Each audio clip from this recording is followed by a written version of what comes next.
Assalamualaikum warahmatullahi wabarakatuh. Salam sejahtera. Semoga sehat semuanya. Sebelum kita mulai pembelajaran daring mapel informasi, marilah kita berdoa dengan membaca surat Al-Fatihah. Al-Fatihah. Alhamdulillahirrahmanirrahim. Iya,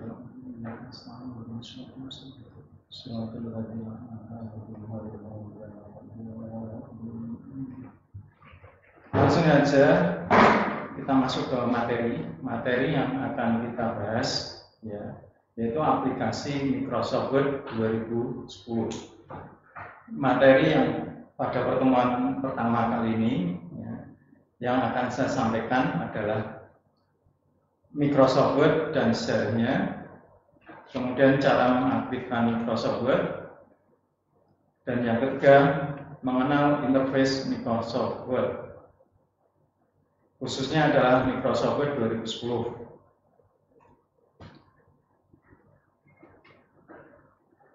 Microsoft Word adalah aplikasi atau program atau software yang digunakan sebagai pengolah kata atau istilahnya adalah word processing. Microsoft Word merupakan bagian dari Microsoft Office. Jadi kalau kita install Microsoft Office itu sudah otomatis nanti ada Microsoft Word, Microsoft Excel, dan Microsoft PowerPoint yang dibuat oleh Microsoft Corporation. Jadi Microsoft Office dibuat oleh Microsoft Corporation. Kemudian alasan kenapa pada saat ini Microsoft Word paling banyak digunakan oleh pengguna komputer, karena satu bersifat WYSIWYG, ya, yaitu what you see, what you get. Jadi ini lebih gampang, ya. Apa yang kita lihat di monitor atau di komputer nanti akan hasilnya sama dengan yang kita dapatkan dalam kita mencetak. Makanya namanya WYSIWYG, what you see, what you get. Kemudian yang kedua yaitu mudah dalam mengoperasikannya. Jadi ini kompatibel dengan semua sistem operasi. Kemudian yang ketiga, lengkap fasilitasnya. Ya, misalkan kita ingin menambahkan ilustrasi gambar, kemudian foto dan lain sebagainya, itu tinggal diklik saja, maka lengkap fasilitasnya. Kegunaan Microsoft Word. Sebenarnya untuk kegunaan Microsoft Word itu banyak sekali, tapi yang saya sampaikan ini hanya beberapa, ya, yaitu satu, membuat surat. Ya. Jadi untuk membuat surat itu bisa menggunakan Microsoft Word. Kemudian yang kedua, membuat skripsi, makalah dan lain sebagainya. Ini biasa digunakan oleh anak kuliah. Ya. Ini biasanya untuk membuat skripsi, makalah dan sebagainya. Kemudian membuat naskah berbentuk kolom. Ya. Contohnya misalkan untuk membuat buletin, bentuknya kan seperti koran. Ya. Jadi kolomnya itu kolom seperti koran, majalah dan sebagainya. Kemudian membuat flowchart. Flowchart itu adalah gambar bagan, ya. Kemudian yang selanjutnya yaitu membuat naskah, ya, naskah bisa berbentuk buku. Jadi di Microsoft Word kita bisa membuat naskah buku.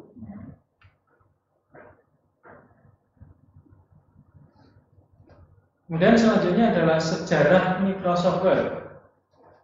Microsoft Word, ya, ini berkembang dari tahun 1992, yaitu adanya Microsoft Office 3. Tapi sebelumnya itu belum ada ya, masih menggunakan sistem operasinya masih menggunakan DOS, yaitu Disk Operating System.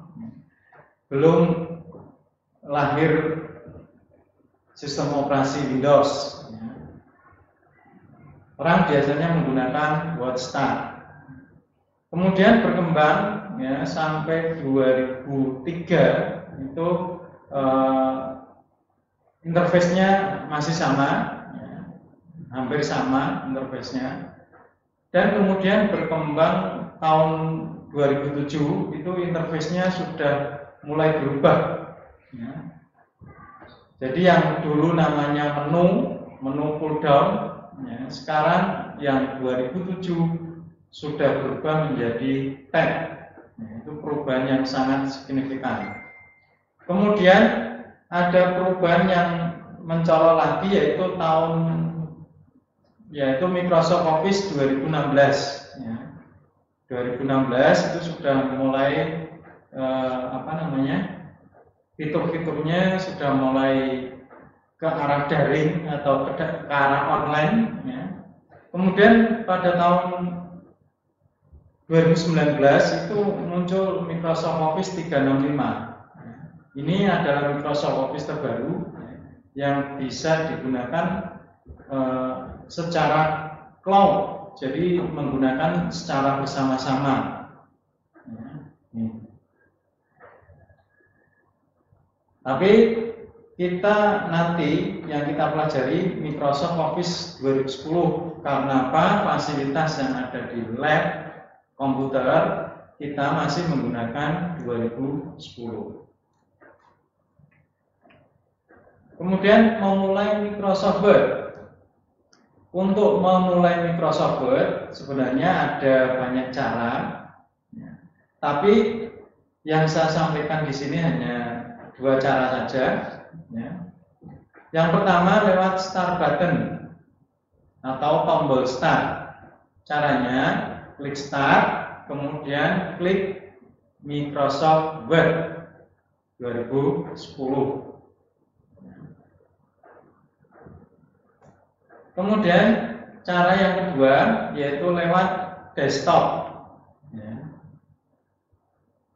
Langkahnya cari ikon atau logo dari Microsoft Word, ya, yaitu kotakan, kemudian di tengahnya ada huruf W. Ya. Kemudian klik 2 kali ikon tersebut, ya. Maka Microsoft Word sudah aktif.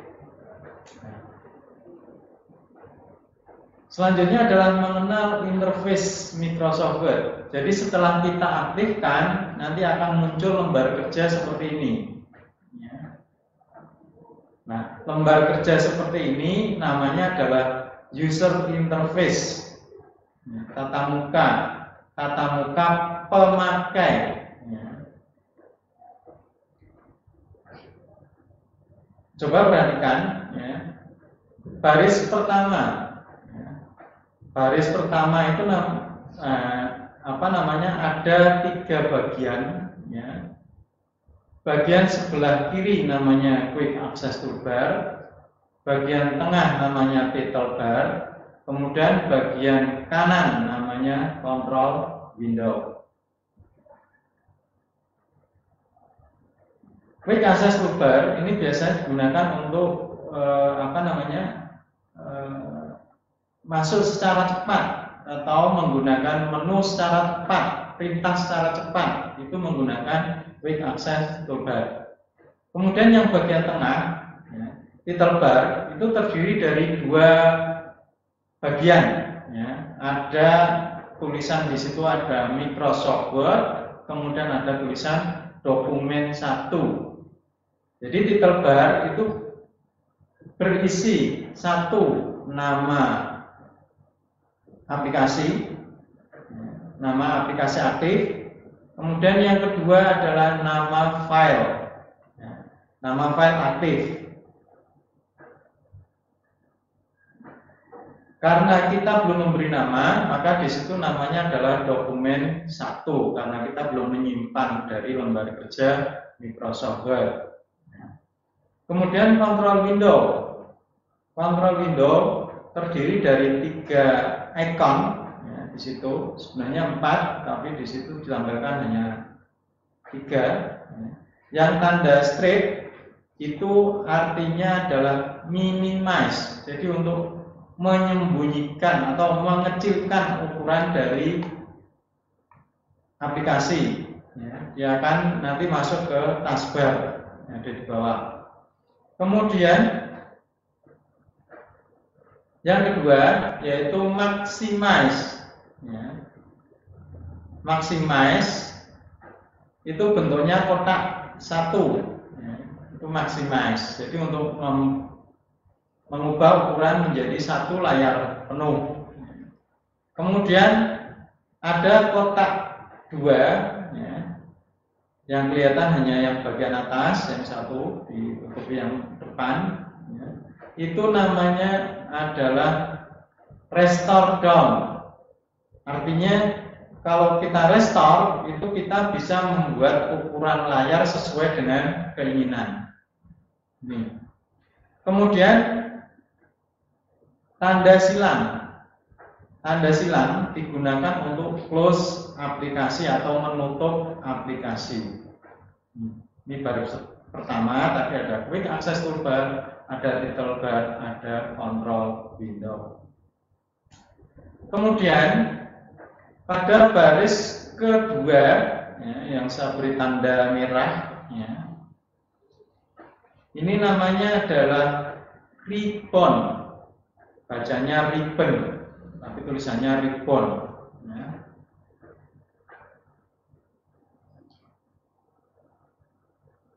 Dan ribbon ini ya terdiri dari tab. Ya. Terdiri dari tab. Nah ini kalau kita lihat yang namanya tab itu misalkan ada file, ada home, ada insert, ada page layout dan lain sebagainya. Ini namanya adalah tab ya. Jadi ribbon terdiri dari beberapa tab. Kemudian ya, satu tab terdiri dari beberapa grup ya. Ini grup ada mungkin tulisan clipboard, kemudian font ya, dan lain sebagainya, itu termasuk grup. Dan satu gambar di situ mungkin ada gambar ya. Itu namanya adalah subgroup. Ya, kalau kita perhatikan, misalkan ada tulisan paste, kemudian ada tulisan A, bawahnya ada apa namanya garis merah atau warna merah dan lain sebagainya. Itu adalah namanya subgroup. Ya. Jadi satu grup terdiri dari beberapa grup.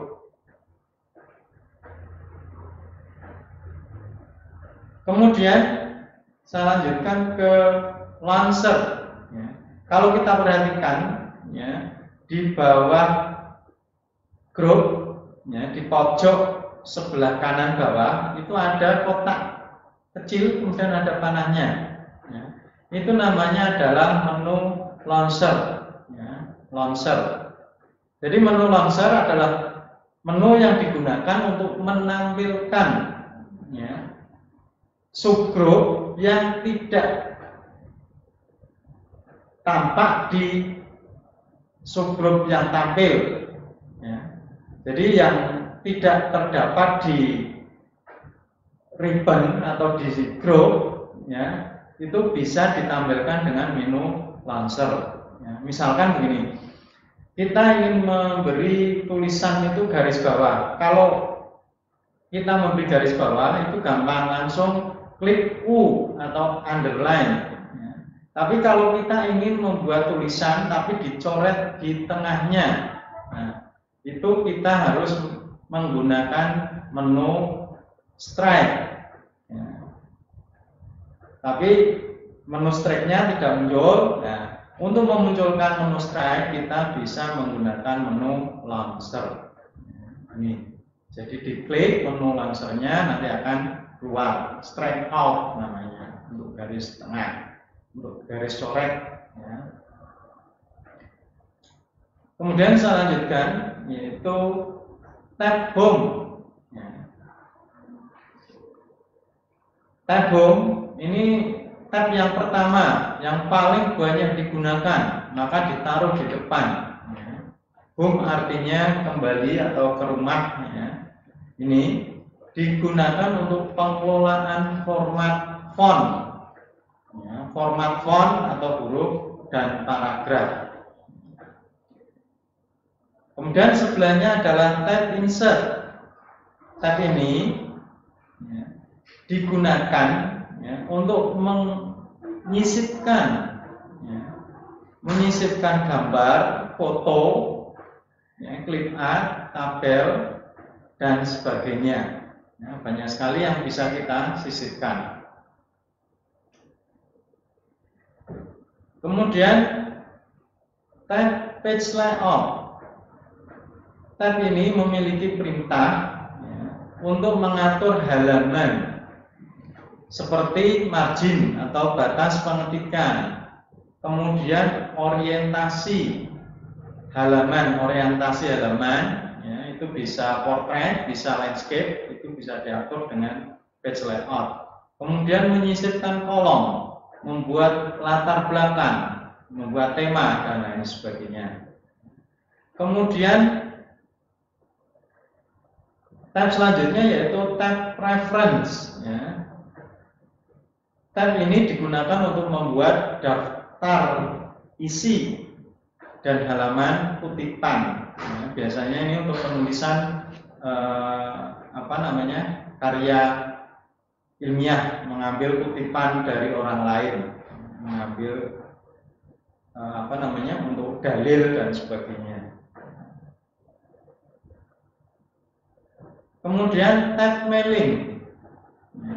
Tab ini memungkinkan kita untuk mengolah surat, mencetak surat, ya, seperti amplop, label, dan lain sebagainya, dan membuat gabungan surat atau istilahnya mail merge. Nah, ini saya contohkan, misalkan kita ingin mengirim surat sebanyak 100 surat kepada orang yang berbeda, tetapi isinya sama. Ini bisa kita gunakan fasilitas mail merge atau tab mailings. Kemudian yang tab selanjutnya yaitu tab review. Tab ini digunakan biasanya untuk pembetulan ejaan, ya, dan tata bahasa. Biasanya spelling, ya, tata bahasanya bagaimana. Contohnya begini, kalau kalian nulis dan itu bisa menjadi n, ya, atau mungkin nulis teh jadi the, ya, itu adalah kerja dari review.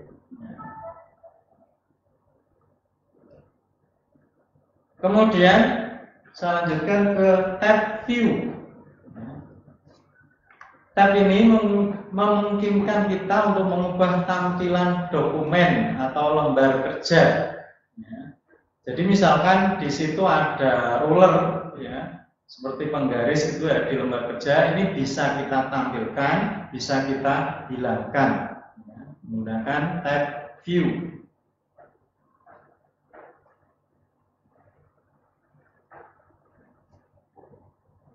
Demikian materi yang saya sampaikan, berarti sudah 3 materi tadi, ya, mengenal Microsoft Word dan sejarahnya, kemudian interface. Dari yang saya sampaikan tadi, ya, kita dapat mengambil kesimpulan. 1. Microsoft Word adalah salah satu aplikasi word processing atau pengolah kata. Jadi salah satu, jadi banyak sekali pengolah kata, tidak hanya Microsoft Word. Kemudian kesimpulan yang kedua, cara mengaktifkan aplikasi Microsoft Word bisa lewat tombol Start atau lewat desktop. Ya. Sebenarnya cara ini banyak sekali, tapi yang saya sampaikan hanya 2 saja. Kemudian yang ketiga, menu dalam Microsoft Word ya, 2010 terdiri dari ribbon atau bacanya ribbon, kemudian tab, kemudian group, kemudian subgroup atau icon atau toolbar. Kesimpulan yang keempat, ribbon terdiri dari beberapa tab. Kesimpulan yang kelima, satu tab terdiri dari beberapa grup. Kesimpulan yang keenam, satu grup terdiri dari beberapa subgrup atau toolbar atau icon. Kemudian kesimpulan yang ketujuh, satu subgrup mewakili satu perintah. Kesimpulan yang kedelapan, launcher digunakan untuk menampilkan kotak dialog grup. Ya.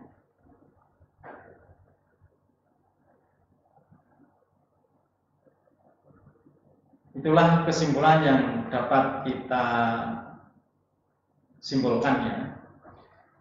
Kemudian untuk melengkapinya saya akan memberikan evaluasi. Coba silakan catatannya disiapkan untuk mencatat soal evaluasi. Nomor 1, apa yang kalian ketahui tentang aplikasi Microsoft Word? Nomor 2, sebutkan kegunaan Microsoft Word.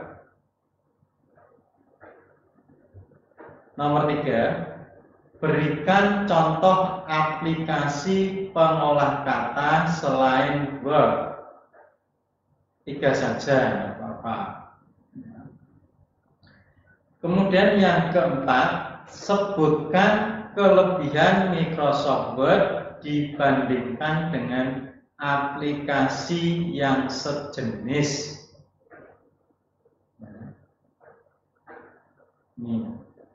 Nah, tugas ini atau evaluasi ini dikumpulkan nanti ya hari Sabtu tanggal 30 Agustus 2020.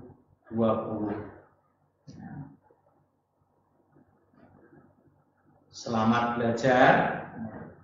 Sebelum saya tutup, ya, saya berpesan tetap di rumah, sering cuci tangan, jaga jarak, dan memakai masker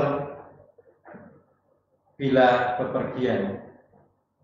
Terima kasih. Assalamualaikum warahmatullahi wabarakatuh.